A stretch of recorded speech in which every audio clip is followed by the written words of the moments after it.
Hello dear students, welcome back to Genius Teaching. Today in this video we will doing a new chapter, the cell, structure and functions. Let's start. What is cell? The basic structure and functional unit of an organ, which is the cell. All living organisms are made up of tiny units called cells. Cells are the building blocks of all living beings. सभी living beings की जो building blocks है उसको cell बोलते हैं. Cell के structure और functional unit है कोई भी ऑर्गन की. जो सेल को एक ब्रिक से अपने कंपेयर कर सकते हैं. जैसे ब्रिक्स की जरूरत होती है एक बिल्डिंग बनाने के लिए, वैसे ही सेल क्या होती है, एक ब्रिक से कंपेयर करके सेल बॉडी बनाने के काम में आती है. सेल से टिश्यू बनते हैं, टिश्यू से ऑर्गन्स बनते हैं, ऑर्गन मिलकर ऑर्गन सिस्टम बनाते हैं और सभी ऑर्गन सिस्टम मिलके एक बॉडी बनाते हैं. तो जो सेल्स है, सेल क्या है, basic unit of structure and function of all plants and animals. Cell is a unit of heredity. Heredity means जो भी हमारा हेरिडिटी मटेरियल्स होता है वो किस में होता है, न्यूक्लियस में, और वो सेल के न्यूक्लियस के अंदर होता है. All living cells arise only from the pre existing cells. All organisms starts their life as a single cell. सभी ऑर्गेनिजम्स क्या होते हैं, पहले एक सिंगल सेल से स्टार्ट होके उनकी लाइफ स्टार्ट होती है. फिर सेल मल्टीपल होते हैं और काफ़ी सेल्स बन जाते हैं. लेकिन अपनी लाइफ कहाँ से शुरू होती है, एक सिंगल सेल से शुरू होती है. अब आगे पढ़ते हैं. Cells, how numerous they are. Depending upon the number of cells organism में बी यूनिसेलुलर या मल्टी सेलुलर. यूनिसेलुलर ऑर्गेनिजम्स भी होते हैं और मल्टी सेलुलर ऑर्गेनिजम्स भी होते हैं. जो यूनिसेलुलर ऑर्गेनिजम्स होते हैं वो क्या सिर्फ एक ही सेल से मिलकर बनते हैं. They are made up of only one cell. Example के लिए bacteria, yeast, paramecium, amoeba, euglena, chlamydomonas, ये सब क्या है, सिर्फ एक ही सेल से मिलकर बनते हैं. इसलिए इनको क्या है, यूनिसेलुलर ऑर्गेनिज्म बोला गया है. नेक्स्ट है multicellular organism. They are made up of several cells. ये एक सेल से ज़्यादा सेल से मिलकर बनते हैं. Most plants and animals including human beings are made up of billions of cells. बहुत सारी सेल्स मिलकर प्लांट्स और एनिमल्स को बनाते हैं, इसलिए उन ऑर्गेनिजम्स को हम क्या बोलते हैं, मल्टी सेलुलर. नेक्स्ट टॉपिक है सेल्स, हाउ स्मॉल और लार्ज दे आर. सेल कितनी स्मॉल होती है और कितनी लार्ज होती हैं उसके बारे में देखते हैं. Cells are so tiny that they can be seen only through a microscope. Cells इतनी छोटी होती हैं कि उनको सिर्फ माइक्रोस्कोप की हेल्प से ही देखा जा सकता है. Cells are measured in micrometres और माइक्रोन्स. जो सेल्स को माइक्रोमीटर्स या माइक्रोन्स में नापा जाता है. A micron is 1,000th part of a millimetre. Smallest cell जो होती है वो माइकोप्लाज्मा में होती है, जो एक बैक्टीरिया है जिसका मेजरमेंट कितना होता है, 0.1 to 0.15 माइक्रोन होता है, जिसका डायमीटर होता है. लॉन्गेस्ट सेल्स जो होती है वो नर्व सेल्स होती है, जो 1 मीटर होती है लेंथ में. जो लार्जेस्ट सेल होती है वो ऑस्ट्रिच का जो एग है उसका जो सेल है वो लार्जेस्ट सेल होती है. उसका डायमीटर होता है 170 × 135 मिलीमीटर. नेक्स्ट हम पढ़ते हैं सेल की शेप के बारे में. सेल्स में भी spherical, Oval, rounded, cuboidal, cylindrical, ये सब इसकी क्या है, सेल्स की शेप होती है. The shape of cells is often related to the different functions they perform.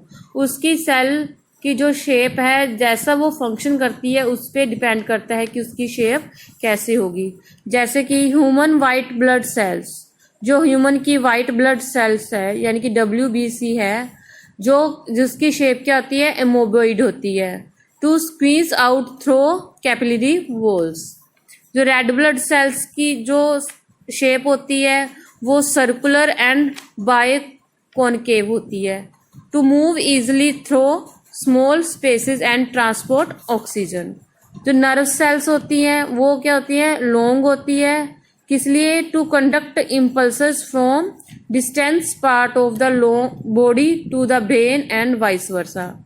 जो मसल सेल्स होती हैं वो भी लॉन्ग होती है और कॉन्ट्रैक्टाइल्स होती हैं जो हेल्प करती हैं बोन्स की मूवमेंट पे। जो जाइलम वेसल्स, प्लांट्स में जो जाइलम वेसल्स होती हैं वो भी इलोंगेटेड होती हैं और ट्यूबुलर होती हैं, जो वाटर और मिनरल्स को लेके जाती हैं। गार्ड सेल्स होती हैं जो स्टोमेटा में होती हैं, उनकी शेप होती है किडनी जैसी, किडनी शेप्ड होती हैं क्योंकि वो स्टोमेटा को ओपन और क्लोज करने में हेल्प करती है और गैसेस को एक्सचेंज करने में हेल्प करती हैं। Next we will talk about the structural organisation of cell. Cell की कैसी स्ट्रक्चर होती है उसके बारे में हम पढ़ते हैं। A generalized cell is formed of cell membrane or plasma membrane, nucleus and cytoplasm with cell organelles। जो एक सेल होता है उसमें सेल मेम्ब्रेन होते हैं, न्यूक्लियस होता है और साइटोप्लाज्म होता है जिसमें सेल ऑर्गेनेली होते हैं। पहले हम पढ़ेंगे सेल मेम्ब्रेन के बारे में। सेल मेम्ब्रेन और प्लाज्मा मेम्ब्रेन एक ही बात होती है। Every cell is bounded by thin, elastic and selectively permeable cell membrane formed of lipids and proteins। हर सेल के ऊपर क्या एक थिन इलास्टिक एक झिल्ली सी बनी होती है जो लिपिड और प्रोटीन्स की बनी होती है। It can be seen only under electron microscope, जिसको इलेक्ट्रॉन माइक्रोस्कोप की हेल्प से ही देखा जा सकता है। ये सेल को शेप और प्रोटेक्ट देने में हेल्प करती है। एक होता है सेल वॉल। सेल वॉल जो होता है ओनली प्लांट सेल में ही पाया जाता है, एनिमल सेल में सेल वॉल नहीं पाया जाता। ये प्रोटेक्टिव करती है सेल को। ये सेल मेम्ब्रेन के ऊपर एक कवर होता है प्लांट सेल के ऊपर जिसको सेल वॉल बोलते हैं। It is formed of cellulose. ये सेलुलोज की बनी होती है और ये सब्सटेंस को मूवमेंट करने में हेल्प करती है इन और out. Cell wall provides a definite shape and rigidity to the plant cell and prevents bursting of cells in hypotonic medium। Next we will talk about the nucleus, जिसको control centre of the cell भी बोलते हैं।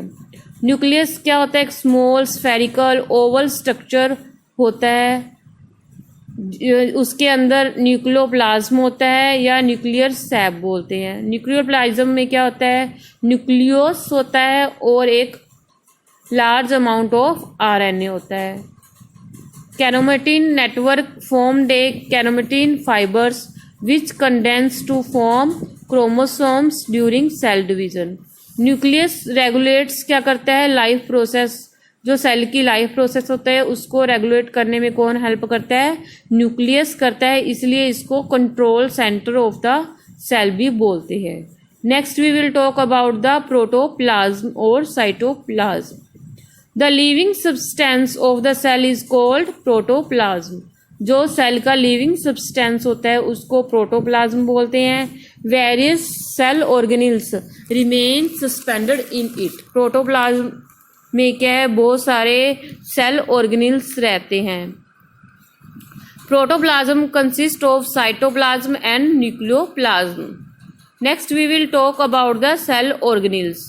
जो cell organelles होते हैं वो क्या होते हैं, साइटोप्लाज्म में बहुत सारे सेल ऑर्गेनेल्स होते हैं जैसे endoplasmic reticulum, mitochondria, plastids, vacuoles, Golgi bodies, lysosomes, ribosomes, centrosomes, ये सब क्या है, सेल के अंदर साइटोप्लाज्म में होते हैं। पहले हम पढ़ते हैं एंडोप्लाज्मिक रेटिकुलम के बारे में। ये कॉम्प्लेक्स नेटवर्क होता है मेम्ब्रेन का इसके अंदर होता है rough endoplasmic reticulum. Ribosomes are attached to the it. जो राइबोसोम्स होते हैं इसमें अटैच होते हैं। जो स्मूथ एंडोप्लाज्मिक रेटिकुलम होते हैं इसमें राइबोसोम्स क्या है, अटैच नहीं होते हैं। It is associated with the synthesis, storage and transported of materials. Rough endoplasm reticulum is a site of protein synthesis. इसमें प्रोटीन सिंथेसिस का काम होता है। Next we will talk about the mitochondria. Mitochondria को क्या बोलते हैं, पावर हाउस भी बोलते हैं सेल का। Mitochondria are rod shapes and spherical double membrane structures. They provide energy for various metabolic functions of the cell. ये सेल की मेटाबॉलिक फंक्शन के लिए एनर्जी प्रोवाइड करवाता है, इसलिए इसको पावर हाउस भी बोलते हैं। नेक्स्ट प्लास्टिड्स, इसको क्या बोलते हैं, सेल की किचन बोलते हैं। किचन ऑफ द सेल किसको बोलते हैं, प्लास्टिड्स को बोलते हैं। Plastids are found in plant cells only. ये सिर्फ प्लांट सेल्स में ही पाई जाती हैं। They are of following types. ये बहुत सारे टाइप्स की होती हैं, जैसे क्लोरोप्लास्ट, क्रोमोप्लास्ट और ल्यूकोप्लास्ट। क्लोरोप्लास्ट में क्या होता है, ग्रीन पिगमेंट होता है जिसको क्लोरोफिल बोलते हैं, which traps solar energy during photosynthesis. Chloroplast में क्या होता है, डीएनए होता है और जिसमें जो कैपेसिटी होती है रेप्लिकेट करने की, ये ग्रीन प्लांट्स में पाया जाता है। Next chromoplast. क्रोमोप्लास्ट में क्या होता है, जेंथोफिल होता है जो येलो कलर का होता है और कैरोटीन होता है जो ऑरेंज रेड कलर का होता है। पिगमेंट्स होते हैं इसके अंदर जो उसको कलर्स देते हैं, जैसे फ्लावर्स के पेटल्स होते हैं, फ्रूट्स होते हैं, इनको कलर कौन देता है, क्रोमोप्लास्ट। नेक्स्ट है ल्यूकोप्लास्ट। ल्यूकोप्लास्ट में क्या होता है, these are plastids without any pigment. They store food in the form of starch. इनमें कोई भी पिगमेंट नहीं होता है, ये सिर्फ फूड को स्टोर करने में काम में आते हैं जो स्टार्च के रूप में स्टोर होता है। Next we will talk about the vacuoles.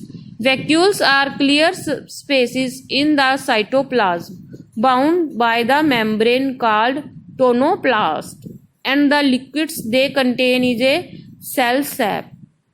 They keep the cells turgid and provide them rigidity and sports. They store food, minerals, pigments, and waste products. In protozoans like amoeba and paramecium, vacuoles help in maintaining the water balance and in the digestion of food. Next, we will talk about the Golgi body. It is a spherical portion of endoplasmic reticulum meant for cell secretion. In plant cells, the Golgi apparatus is called dictosomes. It produces the stores, mucus, enzymes, and hormones. It forms lysosomes. It also forms cell plate during cell division in the plant cells. Next, lysosomes. इसको बोलते हैं suicide bag of the cell. Cell का suicide bag जिसको बोलते हैं lysosomes को बोलते हैं। Lysosomes are found only in animal cells. ये सिर्फ एनिमल सेल्स में मिलती हैं, प्लांट सेल्स में नहीं मिलती हैं। They contain several digestive enzymes and may result in the digestion of the complete cell. इसमें डाइजेस्टिव एंजाइम्स होते हैं जिसके कारण ये अपने आप को ही डाइजेस्ट भी कर सकती है। Lysosomes remove the destroyed and old worn out cell organelles, bacteria and viruses by digestion them. They digest the stored food during starvation. Next we will talk about the ribosomes, जिसको protein factory भी बोलते हैं cell की। Cell की protein factory कौन सी है, ribosomes. Ribosomes are granular particles secreted in the cytoplasm or attached to the surface of the endoplasmic reticulum. They are the sites for protein synthesis. Next, centrosomes. Centrosomes is found only in animal cells. It lies near the nucleus and contains two small bodies called centrioles. During cell division, centrioles forms spindle. Basal bodies of cilia and flagella develops the centrioles. Next, we will talk about the non-living substance जो cell में पाए जाते हैं वो कौन कौन से हैं. Substance present in the cytoplasm of plant cell are called cell inclusion. They includes reserve materials such as starch, grains, glycogen, proteins and fats. Next, secretory products such as enzymes, nectars, coloring materials, etc. Next, excretory products such as resin, gums, tannin, inorganic crystals like those of silica, calcium carbonate, calcium oxalate, etc. Next, we will compare the plant cells and animal cells. Characteristics जो cell wall होती है वो animal cell में absent होती है, लेकिन plant cell में वो क्या होती है, प्रेजेंट होती है, जो कि सेलुलोज की बनी होती है. सेल मेम्ब्रेन जो वो दोनों में प्रेजेंट होती है. सेंट्रोसोम एनिमल सेल में प्रेजेंट होता है, लेकिन प्लांट सेल में एब्सेंट होता है.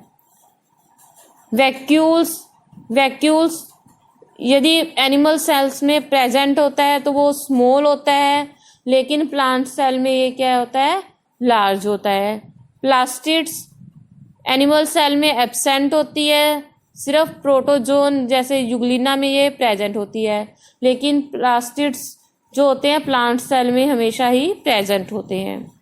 लाइसोसोम्स एनिमल सेल में प्रेजेंट होता है, प्लांट सेल में एब्सेंट होता है. स्टोर्ड फूड जो ग्लाइकोजन के रूप में होता है एनिमल सेल में, लेकिन प्लांट सेल में स्टार्च के रूप में होता है. Cytoplasm fills the entire cell and it dense जो एनिमल सेल में है.